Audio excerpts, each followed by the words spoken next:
ಆತ್ಮೀಯ ವಿದ್ಯಾರ್ಥಿಗಳು ಎಲ್ಲರಿಗೂ ಶಿಕ್ಷಣ ಸುದ್ದಿ ಯೂಟ್ಯೂಬ್ ಚಾನೆಲ್ಗೆ ಸ್ವಾಗತ.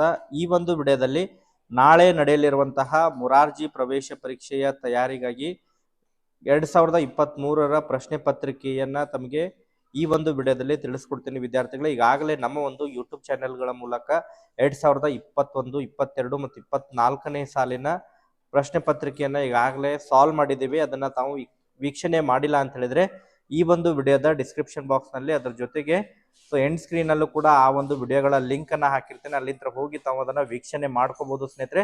ನಾಳೆ ನಡೆಯಲಿರುವಂತಹ ಮುರಾರ್ಜಿ ಪ್ರವೇಶ ಪರೀಕ್ಷೆಯ ಕೊನೆಯ ಹಂತದ ತಯಾರಿಯಾಗಿದ್ದು ಬಹು ನಿರೀಕ್ಷಿತ ಪ್ರಶ್ನೆಗಳು ರಿಪೀಟ್ ಆಗಿ ಬರುವಂತಹ ಪ್ರಶ್ನೆಗಳನ್ನ ತಮಗೆ ಈ ಒಂದು ವಿಡಿಯೋದಲ್ಲಿ ಸಾಲ್ವ್ ಮಾಡ್ತಾ ಹೋಗ್ತೇನೆ.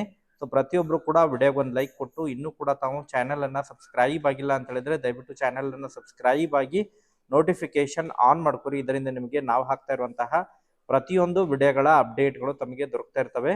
ಹಾಗಾದ್ರೆ ಬನ್ನಿ ವಿದ್ಯಾರ್ಥಿಗಳೇ, ಇವತ್ತಿನ ಈ ಒಂದು ವಿಡಿಯೋನ ಪ್ರಾರಂಭಿಸೋಣ. ಮೊದಲನೇ ಪ್ರಶ್ನೆ, ಇಲ್ಲಿ 61ನೇ ಪ್ರಶ್ನೆಯಲ್ಲಿ ತಾವು ನೋಡ್ತಾ ಇರುವ ಹಾಗೆ EVS ವಿಜ್ಞಾನಕ್ಕೆ ಸಂಬಂಧಪಟ್ಟಂತಹ ಪ್ರಶ್ನೆ. ಹಾಲು ಯಾವ ರೂಪದ ದ್ರವ್ಯವಾಗಿದೆ ಅಂತ ಹೇಳಿ ಕೇಳಿದರೆ, ಸೊ ಆಪ್ಷನ್ ಎ ಅಲ್ಲಿ ಘನವಸ್ತು ಕೊಟ್ಟಿದ್ದಾರೆ, ಆಪ್ಷನ್ ಬಿ ಅನಿಲ, ಆಪ್ಷನ್ ಸಿ ದ್ರವ, ಆಪ್ಷನ್ ಡಿ ಪ್ಲಾಸ್ಮಾ ಕೊಟ್ಟಿದ್ದಾರೆ. ಹಾಲು ಇದು ದ್ರವ ವಸ್ತುವಿಗೆ ಉದಾಹರಣೆ ಬರುತ್ತೆ. ಸೊ ಇಲ್ಲಿ ಆಪ್ಷನ್ ಸಿ ಇದಕ್ಕೆ ಸರಿಯಾದಂತಹ ಉತ್ತರ ಬರುತ್ತೆ. ನೆಕ್ಸ್ಟ್ ಅದೇ ರೀತಿ ಚಲಿಸುವ ವಾಯು ಉಂಟು ಮಾಡುವಂತಹ ಶಕ್ತಿ. ಓಕೆ, ಇಲ್ಲಿ ಆಪ್ಷನ್ ಎ ಅಲ್ಲಿ ವಾಯು ಶಕ್ತಿ ಕೊಟ್ಟಿದ್ದಾರೆ, ಆಪ್ಷನ್ ಬಿ ಅಲ್ಲಿ ಚಲನ ಶಕ್ತಿ, ಆಪ್ಷನ್ ಸಿ ಪ್ರಚನ್ನ ಶಕ್ತಿ, ಆಪ್ಷನ್ ಡಿ ಸೌರಶಕ್ತಿ ಕೊಟ್ಟಿದ್ದಾರೆ. ಇಲ್ಲಿ ಚಲಿಸುವಂತಹ ವಾಯು ಉಂಟು ಮಾಡುವಂತಹ ಶಕ್ತಿ ಚಲನ ಶಕ್ತಿ ಅಂತೇಳಿ ನಾವು ಅದನ್ನ ಕರಿತೀವಿ. ಆಪ್ಷನ್ ಬಿ ಇದಕ್ಕೆ ಸರಿಯಾದಂತಹ ಉತ್ತರ ಬರುತ್ತೆ. ನೆಕ್ಸ್ಟ್ ಅದೇ ರೀತಿ ಇಂಗಾಲದ ಡೈಆಕ್ಸೈಡ್ ಒಂದು, ಕಾರ್ಬನ್ ಡೈಆಕ್ಸೈಡ್ ಅನ್ನು ಕೂಡ ನಾವು ಇಂಗಾಲದ ಡೈಆಕ್ಸೈಡ್ ಅಂತೇಳಿ ಕರಿತೀವಿ. ಆಪ್ಷನ್ ಎ ಅಲ್ಲಿ ಮೂಲ ವಸ್ತು ಕೊಟ್ಟಿದ್ದಾರೆ, ಆಪ್ಷನ್ ಬಿ ಮಿಶ್ರಣ, option C plasma, option D ಸಂಯುಕ್ತ ವಸ್ತು ಅಂತೇಳಿ ಕೊಟ್ಟಿದ್ದಾರೆ. ಸೊ ಇಲ್ಲಿ ಇಂಗಾಲದ ಡೈಆಕ್ಸೈಡ್ ಅಂತ ಹೇಳಿದ್ರೆ ಕಾರ್ಬನ್ ಡೈಆಕ್ಸೈಡ್, ಕಾರ್ಬನ್ ಮತ್ತು ಆಕ್ಸಿಜನ್ ಎರಡು ಪರಮಾಣುಗಳು ಇರ್ತವೆ. ಸೊ ಆ ಕಾರಣಕ್ಕಾಗಿ ಇದಕ್ಕೆ ಸರಿಯಾದಂತಹ ಉತ್ತರ ಆಪ್ಷನ್ ಡಿ ಬರುತ್ತೆ, ಸಂಯುಕ್ತ ವಸ್ತು ಬರುತ್ತೆ. ನೆಕ್ಸ್ಟ್ ಅಡುಗೆ ಉಪ್ಪಿನ ರಾಸಾಯನಿಕ ಹೆಸರು. ಅಡಿಗೆ ಉಪ್ಪು ಇದನ್ನ ನಾವು ರಾಸಾಯನಿಕವಾಗಿ ಸೋಡಿಯಂ ಕ್ಲೋರೈಡ್ ಅಂತ ಹೇಳಿ ಕರಿತೀವಿ. ಸೋಡಿಯಂ ಕ್ಲೋರೈಡ್ ಅಂತ ಹೇಳಿದ್ರೆ ಆಪ್ಷನ್ ಬಿ ಅಲ್ಲಿ ಸರಿಯಾದಂತಹ ಉತ್ತರ ಇದೆ, ಸೋಡಿಯಂ ಕ್ಲೋರೈಡ್, NaCl ಅಂತ ಹೇಳಿ ಕೂಡ ಅದರ ರಾಸಾಯನಿಕ ಸೂತ್ರ. ನೆಕ್ಸ್ಟ್ ಅದೇ ರೀತಿ 65ನೇ ಪ್ರಶ್ನೆ, ಸೌರವ್ಯೂಹದಲ್ಲಿರುವಂತಹ ಗ್ರಹಗಳ ಸಂಖ್ಯೆ. ಆಪ್ಷನ್ ಎ ಇಲ್ಲಿ 10 ಕೊಟ್ಟಿದ್ದಾರೆ, option B 9, option C 8, option D 7 ಕೊಟ್ಟಿದ್ದಾರೆ. ಸೊ ಇದಕ್ಕೆ ಸರಿಯಾದಂತಹ ಉತ್ತರ ಸೌರವ್ಯೂಹದಲ್ಲಿರುವಂತಹ ಗ್ರಹಗಳ ಸಂಖ್ಯೆ 8, ಆಪ್ಷನ್ ಸಿ ಇದಕ್ಕೆ ಸರಿಯಾದಂತಹ ಉತ್ತರ ಬರುತ್ತೆ. ನೆಕ್ಸ್ಟ್ ಅದೇ ರೀತಿ 66ನೇ ಪ್ರಶ್ನೆ, ತಂಬಾಕಿನಲ್ಲಿರುವಂತಹ ವಿಷ ಪದಾರ್ಥ ಅಂತೇಳಿ ಹೇಳಿದರೆ ಆಪ್ಷನ್ ಎ ಅಲ್ಲಿ ಆಲ್ಕೋಹಾಲ್, ಆಪ್ಷನ್ ಬಿ ಪಾದರಸ, option C caffeine, option D nicotine ಅಂತ ಹೇಳಿ ಕೊಟ್ಟಿದ್ದಾರೆ. ತಂಬಾಕಿನಲ್ಲಿರುವಂತಹ ವಿಷ ಪದಾರ್ಥ ನಿಕೋಟಿನ್ ಬರುತ್ತೆ, ನಿಕೋಟಿನ್ ತಂಬಾಕಿನಲ್ಲಿರುವಂತಹ ವಿಷ ಪದಾರ್ಥ.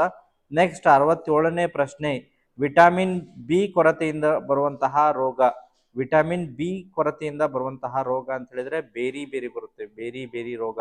ಓಕೆ, ಸಿ ಕೊರತೆಯಿಂದ ಬರೋದು ಸ್ಕರ್ವಿ ಬರುತ್ತೆ, ಎ ರಾತ್ರಿ ಕುರುಡು ಎ ಕೊರತೆಯಿಂದ ಬರುತ್ತೆ, ಡಿ ರಿಕೆಟ್ಸ್ ಬರುತ್ತೆ. ನೆಕ್ಸ್ಟ್ ಅದೇ ರೀತಿ 68ನೇ ಪ್ರಶ್ನೆ, ಸಾಮಾನ್ಯವಾಗಿ ವಾಯುವಿನ ಕಾರ್ಬನ್ ಡೈಆಕ್ಸೈಡ್ ಪ್ರಮಾಣ ಎಷ್ಟಿರುತ್ತದೆ ಅಂತ ಹೇಳಿ ಕೇಳಿದರೆ, ಸೊ ಇದಕ್ಕೆ ಸರಿಯಾದಂತಹ ಉತ್ತರ ಆಪ್ಷನ್ ಎ ಬರುತ್ತೆ, 0.04%. ಲೋಲಕದ ಚಲನೆ, ಇಲ್ಲಿ ಆಪ್ಷನ್ ಎ ಭ್ರಮಣ ಚಲನೆ, ಆಂದೋಲನ ಚಲನೆ, ವೃತ್ತೀಯ ಚಲನೆ, ವಕ್ರ ಚಲನೆ ಕೊಟ್ಟಿದ್ದಾರೆ. ಸೊ ಆಂದೋಲನ ಚಲನೆ, ಲೋಲಕದ ಚಲನೆ ಆಂದೋಲನ ಚಲನೆಗೆ ಉದಾಹರಣೆ ಬರುತ್ತೆ.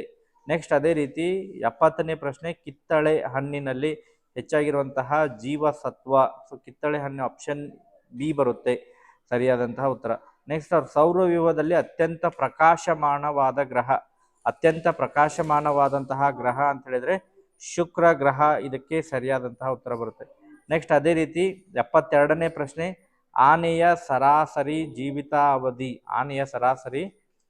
ಜೀವಿತಾವಧಿ ಇದು ಸುಮಾರು 70 ವರ್ಷ ಬರುತ್ತೆ. ಓಕೆ, ಇದು ಆಮೆ ಬಂದಿದ್ರೆ 150 ವರ್ಷ ಬರುತ್ತೆ, ಬಟ್ ಆನೆ ತೋರಿಸಿದ್ರಲ್ಲಿ.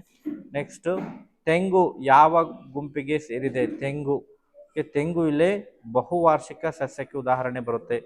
ನೆಕ್ಸ್ಟ್ ಅದೇ ರೀತಿ ದ್ರವರೂಪದ ಲೋಹ ಅಂತ ಹೇಳಿದ್ರೆ ಪಾದರಸ ದ್ರವರೂಪದ ಲೋಹಕ್ಕೆ ಉದಾಹರಣೆ ಬರುತ್ತೆ. ನೆಕ್ಸ್ಟ್ ಅದೇ ರೀತಿ ವಾಯು ಮಾಲಿನ್ಯ ಮುಖ್ಯ ಕಾರಣ ಕಾರ್ಖಾನೆಗಳು, ಮನೆಗಳು, ಅರಣ್ಯಗಳು, ಕಟ್ಟಡಗಳು ಅಂತ ಹೇಳಿದ್ರೆ ಸೊ ಇದಕ್ಕೆ ಮುಖ್ಯ ಕಾರಣ ಅಂತ ಹೇಳಿದ್ರೆ ಕಾರ್ಖಾನೆಗಳು ಬರುತ್ತೆ.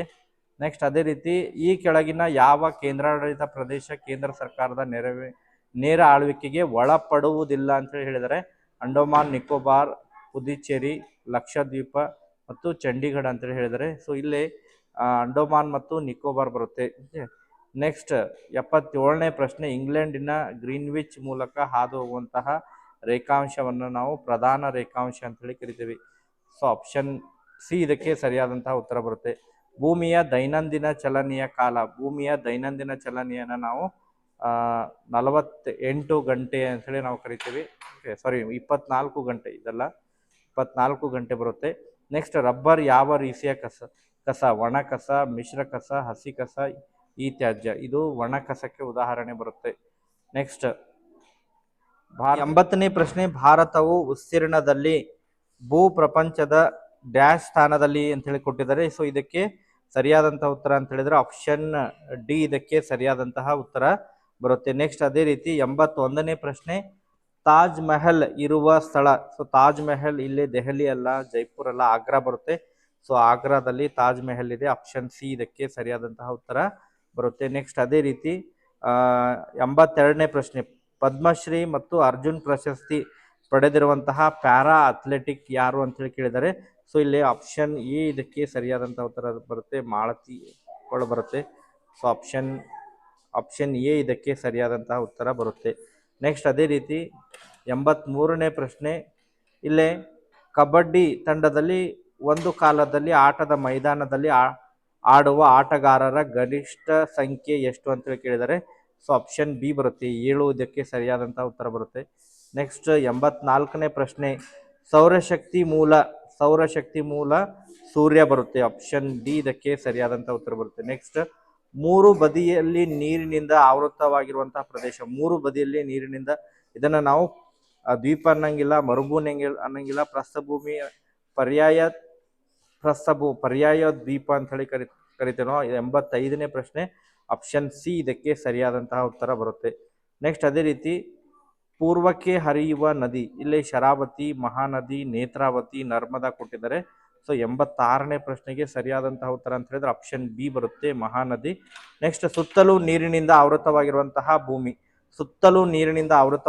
ಭೂಮಿಯನ್ನು ನಾವು ದ್ವೀಪ ಅಂತ ಹೇಳಿ ಅದನ್ನ ಕರಿತೇವೆ. ನೆಕ್ಸ್ಟ್ ನೀರಿನ ಬೆಳೆಗಳ ಮೇಲೆ ಮಳೆಯ ರೀತಿಯಲ್ಲಿ ಚೆಲ್ಲುವಂತಹ ನೀರಾವರಿ ಪದ್ಧತಿಯನ್ನು ನಾವು ಇಲ್ಲಿ ಸಿಂಪಡಿಸುವ ನೀರಾವರಿ, ಹನಿ ನೀರಾವರಿ, ಏತ ನೀರಾವರಿ, ಕಾಲುವೆ ನೀರಾವರಿ ಅಂತ ಕೊಟ್ಟಿದ್ದಾರೆ. ಸೊ ಇದಕ್ಕೆ ಸರಿಯಾದಂತಹ ಉತ್ತರ ಅಂತ ಹೇಳಿದ್ರೆ ಸಿಂಪಡಿಸುವಂತಹ, ಸ್ಪ್ರಿಂಕ್ಲರ್ ಇರಿಗೇಷನ್ ಅಂತೇಳಿ ಕರಿತೀವಿ, ಸಿಂಪಡಿಸುವಂತಹ ನೀರಾವರಿ. ನೆಕ್ಸ್ಟ್ ಟ್ರಾಫಿಕ್ ಸಿಗ್ನಲ್ಗಳಲ್ಲಿ ಹಸಿರು ದೀಪವು ಏನನ್ನು ಸೂಚಿಸುತ್ತದೆ? ಹಸಿರು ದೀಪ ಹೋಗಲು ಸೂಚಿಸುತ್ತದೆ. ಓಕೆ. ನೆಕ್ಸ್ಟ್ ಅದೇ ರೀತಿ 90ನೇ ಪ್ರಶ್ನೆ, 2 ತಲೆಮಾರಿನ ಸದಸ್ಯರು ಮಾತ್ರ ಒಟ್ಟಿಗೆ ವಾಸಿಸುವಂತಹ ಕುಟುಂಬವನ್ನ ಏನಂತ ಹೇಳಿ ಕರಿತೀವಿ? ಆಧುನಿಕ ಕುಟುಂಬ, ಅವಿಭಕ್ತ ಕುಟುಂಬ, ವೈಯಕ್ತಿಕ ಕುಟುಂಬ, ವಿಭಕ್ತ ಕುಟುಂಬ. ಸೊ ಇದಕ್ಕೆ ಸರಿಯಾದಂತಹ ಉತ್ತರ ಆಪ್ಷನ್ ಡಿ ಇದಕ್ಕೆ ಸರಿಯಾದಂತಹ ಉತ್ತರ.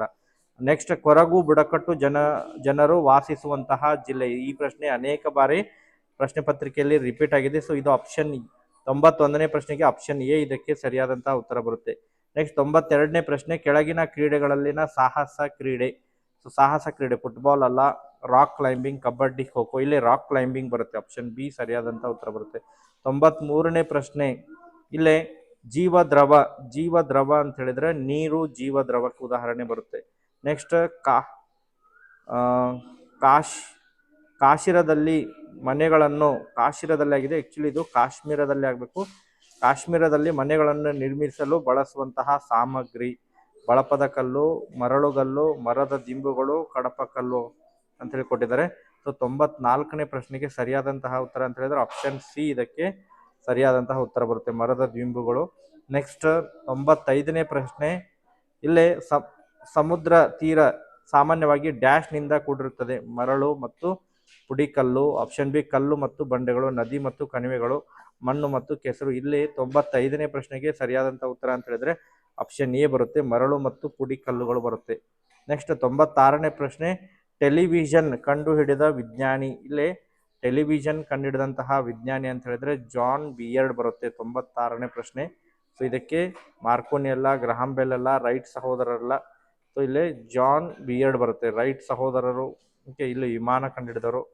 ಸೊ ಇಲ್ಲಿ 97ನೇ ಪ್ರಶ್ನೆ, ಹಿಮಾಲಯದಲ್ಲಿನ ಅರಣ್ಯಗಳ ಸಂರಕ್ಷಣೆಗಾಗಿ ಸುಂದರ್ಲಾಲ್ ಬಹುಗುಣ್ ಪ್ರಾರಂಭಿಸಿದ ಚಳುವಳಿ. ಹಿಮಾಲಯದ ಅರಣ್ಯ ರಕ್ಷಣೆಗಾಗಿ ಸುಂದರ್ಲಾಲ್ ಬಹುಗುಣ್ ಅಂತ ಹೇಳಿದ್ರೆ ಚಿಪ್ಕೋ ಚಳುವಳಿ ಬರುತ್ತೆ. ಆಪ್ಷನ್ ಸಿ ಇದಕ್ಕೆ ಸರಿಯಾದಂಥ ಉತ್ತರ. ನೆಕ್ಸ್ಟ್ 98ನೇ ಪ್ರಶ್ನೆ, ಮರದ ಪೀಠೋಪಕರಣಗಳನ್ನು ತಯಾರು ಮಾಡುವವ ಬಡಿಗ ಅಂತೇಳಿ ಕರಿತೇವೆ ನಾವು. ಓಕೆ, ಕುಂಬಾರ ಅಲ್ಲ, ಚಮ್ಮಾರ ಅಲ್ಲ, ಕಮ್ಮಾರ ಅಲ್ಲ, ಬಡಿಗ ಬರುತ್ತೆ. 99ನೇ ಪ್ರಶ್ನೆ, ರಾಷ್ಟ್ರೀಯ ಹೂವು ಇಲ್ಲೇ ಕಮಲ ಬರುತ್ತೆ. ನೆಕ್ಸ್ಟ್ ಅದೇ ರೀತಿ ಪ್ರಪಂಚದ ಅತಿ ಎತ್ತರದ ಶೃಂಗ ಮೌಂಟ್ ಎವರೆಸ್ಟ್ ಬರುತ್ತೆ. ಸೊ ಇನ್ನುಳಿದಂತಹ ಗಣಿತ ಭಾಗದ ಪ್ರಶ್ನೆಗಳನ್ನು ಕೂಡ ತಮಗೆ ಈಗ ಅಪ್ಲೋಡ್ ಮಾಡ್ತೀನಿ ವಿದ್ಯಾರ್ಥಿಗಳೇ. Okay, thank you for watching this video.